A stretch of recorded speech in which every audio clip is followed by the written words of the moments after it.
it's time to learn now. So like I said, the inside turn is one of the most common things used in bachata. You can use it either to the left, to the right, to the front, or to the back. So myself, I'll do it going to the right for now. So I'll start with my basic. So my basic, I'll start going to the left. I'm left-handed, so I usually like starting to the left.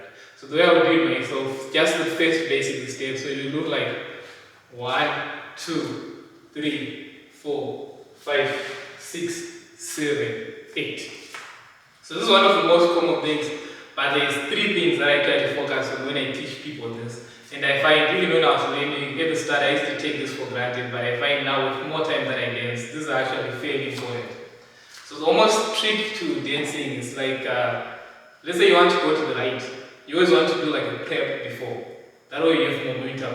So let's say you want to turn to the right, you want to prep going to the left, that way you have more power. And if you want to do the other side, you prep to the right, that way you have more power. So that's usually the first step when you're doing your right hand, the prep. So you notice after I do my 1, 2, 3, notice how I prep to the side. So that's the first thing when you want to turn.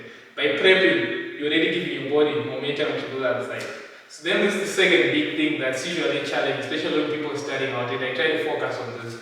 So I find when people do the turn, they tend to, I always try to focus my dancing around a narrow base, keeping your movements tight. That's how you get your power.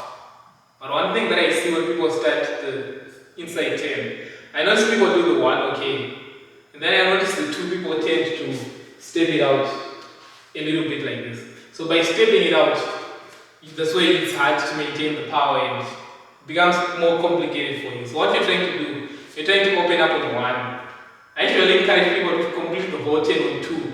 Because if you complete the whole turn on 2 with your legs together, you're already in this position, you can now go any direction afterwards. So that's the second tip. And then the last one, I think it's just comes with time. So what happens with this one is, both with social dancing, no one's going to measure the straight lines to say this is wrong, this is right. But ideally what happens is, I see it most of the time, when people are turning, they tend to not turn in a straight direction. They tend to turn in a diagonal, like this. So what happens when you start turning a diagonal? 2 things are going to happen. You're going to move further away from your partner. And then at the same time, because you're going in a diagonal, it just means more distance. You're giving yourself more work to do.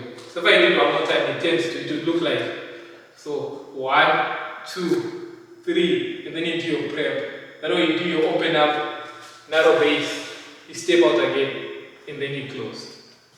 So that's the inside turn. So the inside turn, one gonna stick with this one too. Funny enough, your body goes where you're looking. So if you are looking down, it becomes very difficult for you. You can see it's still doable, but the more you look, so it's like you're chasing your right shoulder with your eyes. That's how you get more power. So if I do the whole thing perfectly, it look like this. So it looks like 1, 2, 3, 4, 5, 6, 7, 8, 10. So inside 10, you can do it inside, outside, anytime. This is one of the most common things that people will do dancing in socials or in performances. So like I said before, usually when you start doing classes, we do the side to side too much, and that becomes like your default. That becomes your default one. So one thing that we can do is the sports turn. So today I won't get into many details, but just to get the idea of getting outside the side before you're doing 1:1. So with the sport turn, you're turning on the sport. So you do your prep to one side, so you do your 1, and then 2, you're transferring your weight, and then you do the full turn again, and then you do your turn. So the good thing with this one, you're no longer being side to side all the time. So again with this one, so the first tip from the first one, you can carry to this one. So I want to turn in this way. So it means you have to prep in the other side. So you notice when I do my prep, I just don't step my leg here. I step my whole body instead of go low. So you notice how if you use like the arms, it's like a javelin thrower. So it's a javelin thrower, exactly. So you do your prep as a javelin thrower. So notice how I do my prep, my whole body is twisting and I'm getting a little bit low. And then when I step on this one, on the spot, now I'm chasing my back. But the good thing with this one, you sort of want to draw like a halo with your foot. And it works better if you're on the toes when you complete your turn. And then you do your stop here. So the good thing with this one, it also builds on the skill that we had before. Because I said, usually when people start turning, they tend to step it out. But the good thing, this one, it builds the habit of like keeping your legs together.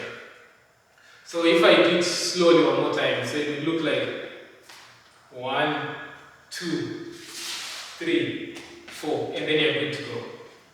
So I'll just do the whole thing from the back so that you can see. So if I do the basic, then the inside chain, and then I'll go straight away to do that one. So it will look like 1, 2, 3, 4, 5, 6, 7, 8, 1, 2, 3, 4, 5, 6, 7, 8. So before I let you go, I'll do it to music.